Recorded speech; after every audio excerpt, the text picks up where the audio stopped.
After the Kansas City Chiefs won Super Bowl 57, their second championship in 4 years, the team's offensive coordinator, Eric Bieniemy, thought it would be best to take his talents elsewhere. This is Walt, the EP for Explicative Happens.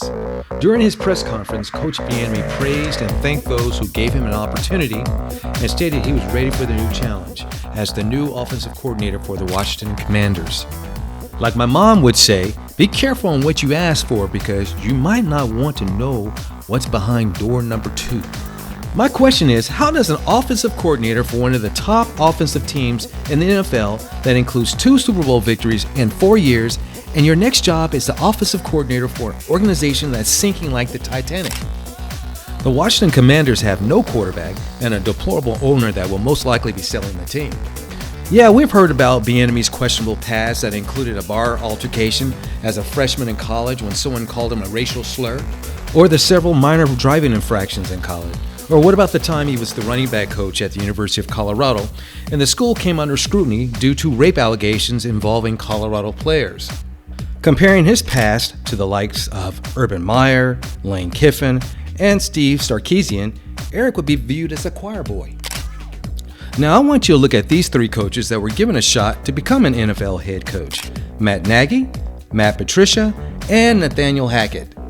Matt Nagy was the offensive coordinator for the Chiefs in 2016 and 2017 and became the head coach of the Chicago Bears. Guess who his head coach was for the Chiefs during his tenure in KC? Bingo, it was Andy Reid. During Nagy's time there, no one ever mentioned that Andy Reid called the offensive plays. But I guess Andy all of a sudden changed his ways when Eric became the offensive coordinator. Now, Matt Patricia was the defensive coordinator for the New England Patriots from 2012 to 2017.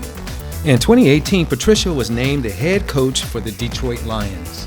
If you know your history about the Patriots head coach, Bill Belichick, he is that dude, that defensive guru, the best in the business. You think Bill was allowing Patricia to call all the defensive assignments? Just know this. Famed coach Bill Parcells has never won a Super Bowl without Bill Belichick by his side.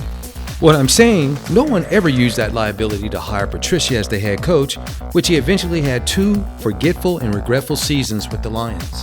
Then there's good old Nathaniel Hackett. Nathaniel was the offensive coordinator for the Green Bay Packers.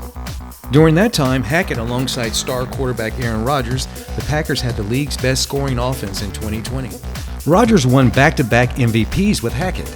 Then in 2022, Hackett was hired as the head coach of the Denver Broncos and lasted 1 year.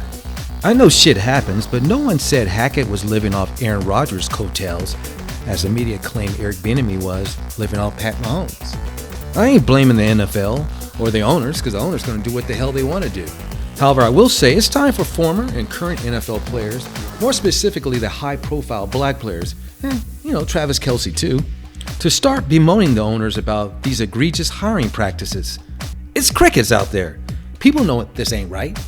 Okay, it was nice to hear Pat Mahomes, who complimented Eric Bieniemy on his direct impact he had on him as a coach, but more has to be done. Also, there's a major problem not only in the NFL, but in Division I football, where there are only 13 black head coaches out of 130 D1 institutions. Check this out. In the SEC, where there are 14 teams, there are 0 black head coaches in a conference where black players make up 61%. The Big 12 has 10 teams and no black head coaches. This is serious, and black people have to think about other alternatives, especially for their kids.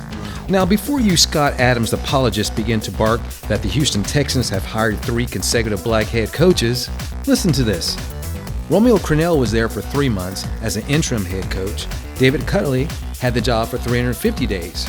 And Lovie Smith had it for 337 days. That's not giving no one a chance. The story gets even more psychological. The Houston Texans just hired another black head coach, DeMeco Ryans. If this ain't life imitating art, somebody better get a hold of him and tell him to get out. So, what can black players do to change the tide in hiring more qualified head coaches in the pros and in college?